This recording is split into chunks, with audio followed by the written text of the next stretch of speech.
ปอยเวิงเส้นทางอันยาวไกลของทีมซาลาวสุดใหญ่นะถึงว่าล่าสุดจะสามารถสร้างประวัติศาสตร์เอาชนะทางด้านทีมชาติเนปาลได้เป็นครั้งทมิตในประวัติศาสตร์หลังจากที่ว่าเคยพบกันมา4นัดก่อนหน้านี้เนาะทีมซาลาวเสมอได้เพียงนัดเดียวแล้วก็เสีย3นัดก่อนที่ล่าสุดวันที่10มิถุนายน2025จะสามารถเปิดบ้านเอาชนะทางด้านทีมชาติเนปาลไป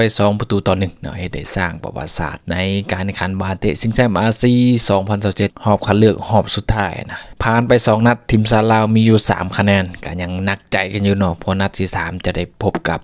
ควากน้ำอันแหลมคมนะก็คือจะพบกับทางด้านทีมชาติมาเลเซียที่ว่าได้เสริมนักเตะเสื้อสายนักเตะต่างชาติเนาะเข้ามาในทีมหลายคนเนาะ10 กว่าคนกันนะเฮ็ดให้ผลงานน่าย่านกลัวซะเกินพอมือวานนี้ก็สามารถถล่มทางด้านทีมชาติเวียดนามไป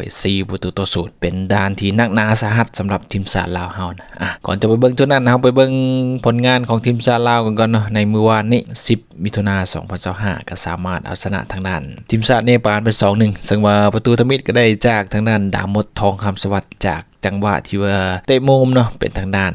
พุทธวงศ์สังวิไลเปิดสุดสวยให้กับทางด้านดามดโมงเข้าไปนาทีที่13เฮ็ดให้ทีมชาติลาวขึ้นนำก่อน 1-0 นะหลังจากนั้นทีมชาติลาวก็สามารถครองเกมได้อย่างต่อเนื่องมีส่วนทางด้านเนปาลก็เริ่มขึ้นเกมได้หลายครั้งเนาะในระยะเวลาที่เดือของครึ่งเวลาทมิตเนาะก่อนที่จะจบการขันไปทีมซาลาว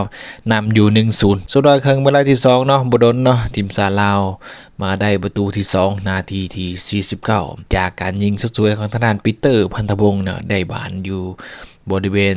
30เมตรนะก่อนที่ว่าจากฮักลบ1จังหวะยิงไก่เข้าไปเนาะเหตุใดทีมชาติลาวนี่ห่างเป็น 2-0 หลังจากนั้นทีมชาติเนปาลก็ได้เปิดเกมบุกอย่างต่อเนื่องนะเปลี่ยนกันบุกเปลี่ยนกันหับจนทีมชาติเนปาลมาได้ประตูจากทางด้านมานิสเดงกี้นะนาทีที่73นะเหตุใดที่ตื่นมาเป็น 1-2 นะก่อนที่ว่าได้เนี่ยเวลาที่เหลือบ่มีประตูเกิดขึ้นทีมชาติลาวเบียดเอาชนะไป2-1สร้างประวัติศาสตร์เอาชนะทีมชาติเนปาลสุดใหญ่ได้เป็นนัดทมิตสมนัดต่อไปทีมชาติลาวยังเหลือการขันอยู่อีก4นัดด้วยกันเนาะเป็นงานหนักทั้งนั้นเลยเนาะโดยเฉพาะนัดต่อไปจะพบทางด้านทีมชาติมาเลเซียเนาะเป็นทีมชาติที่ว่าสามารถล่มอันดับ1ของอาเซียนไปเป็นทีมน้อยนะมือวานนี้เนาะก็สามารถเอาชนะทางด้านทีมชาติเวียดนามไป4-0นะทีมชาติเวียดนามจัดสุดใหญ่มาสู้ก็สู้บ่ไหวเนาะเมื่อวานนี้เนาะเพราะว่าทางด้านทีมชาติมาเลเซียมันมีนักเตะโอซาซาและก็นักเตะเสื้อสายต่างประเทศถึง15คนเนาะในมือวานนี้เนาะก็สามารถเอาชนะทีมชาติเวียดนามไปขาดลอย4-0เนาะโอ้เป็นอย่างที่น่าย่านกลัวซะเหลือเกินนะซึ่งว่านักเตะที่ว่ายิงประตูได้ก็มีทางด้านเจ้าพิกเกเรโรเนาะนักเตะเสื้อสาย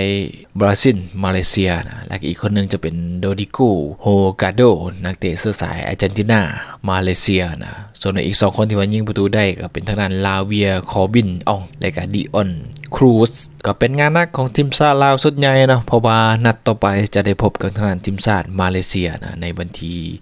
9 ตุลาคม2025นะก็จะเป็นท้ายปีเนาะซึ่งว่าทีมชาติลาวผ่านมา2นัดเนาะเสีย1นัดและก็ชนะ1นัดมี1คะแนนอยู่อันดับที่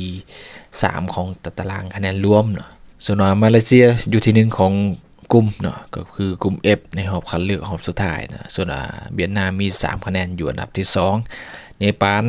บ่มีจักคะแนนจากการลงสนาม2นัดเท่ากันนะส่วนนัดต่อไปนัดที่3ทีมชาติลาวจะเปิดบ้านครับการมายามของทีมชาติมาเลเซียงานหนักเนาะอยู่ที่สนามกีฬาแห่งชาติลักษิมกในวันที่9 ตุลาคม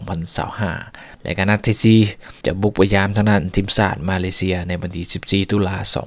2025และก็นัดที่5จะเปิดบ้านฮับการมายามของทีมชาติเวียดนามในวันที่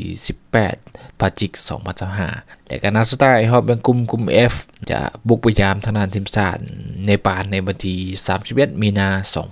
2026นี่ก็เป็นของคนใบเล็กๆน้อยๆของทีมชาติลาวส่วนใหญ่นะแต่ถ้าเบิ่งว่าจะมีการเก็บตัวอยู่ประเทศหลายตื้มเนาะเพราะว่าการเก็บตัวมันได้ผลดีก่อนหน้านี้ก็ไปเก็บตัวอยู่ที่ญี่ปุ่นสามารถเอาชนะเนปาลมานะนัดต่อไปเนาะท้ายปี9 ตุลาคม2025ทีมชาติลาวส่วนใหญ่จะเปิดบ้านรับการมายามของทีมชาติมาเลเซีย